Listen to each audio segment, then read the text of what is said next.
வராதுன்னு பார்க்கலாம். உங்க ஹெல்மெட்ஸோட weight maximum 1200 grams தான் இருக்கணும். அதை விட்டுட்டு நான் மாசம் தான் வாங்குவேன், டக்கரா தான் வாங்குவேன், கிளாஸா தான் வாங்குவேன், அப்புறம் காலம் சேர்ந்து வாங்குவேன். நம்பர் 2, வாங்குறது ஒண்ணு, அதே தலைமுறையா வர யூஸ் பண்ணுவீங்க. அதுல எதுக்கு குவார்டர் ஹாஃப்? ஹெல்மெட்டா சொன்னாங்க.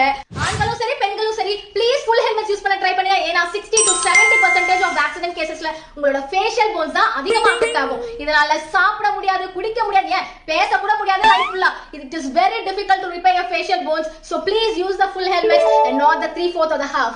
நம்பர் 3, உள்ள நல்லா குஷன் சர்ஃபேஸ் இருக்கான்னு செக் பண்ணுங்க. உங்களோட ஹெட் அண்ட் உங்களோட ஃபேஸ் வந்து கரெக்ட்டா அந்த குஷன்ல போய் ஃபிக்ஸ் ஆகணும். வாங்கி எடுத்து போட்டதுமே ஒரு ரைட் அண்ட் லெஃப்ட்க்கு திருப்புங்க. அப்படி திரும்பிச்சா திருப்பி அவங்கிட்டே கொடுத்துட்டு இன்னொரு ஹெல்மெட்டை ட்ரை பண்ணுங்க. அது லெஃப்ட் அண்ட் ரைட் திரும்பாம எரக்ட் பொசிஷன்ல இருந்தா அதுதான் உங்களோட கவசம். ஏன்னா லூசா இருந்தா உங்க நெக்குக்கு போற ஆப்போசிட் டைரக்ஷன்ல ஹெல்மெட் போய் உங்களோட நெக் மசில்ஸ் எல்லாம் ஸ்ட்ரெயின் பண்ணும். Number 4, straps. உங்களோட ஹெல்மெட் பின்னாடி அதிகமான லோட் கொடுக்கும், இல்ல முன்னாடி அதிகமான லோட் கொடுக்கும். நீங்க ஸ்ட்ராப் போட்டீங்கன்னா நியூட்ரல் பொசிஷன்ல வந்து ஃபிக்ஸ் ஆகும் and நெக் மசில்ஸ்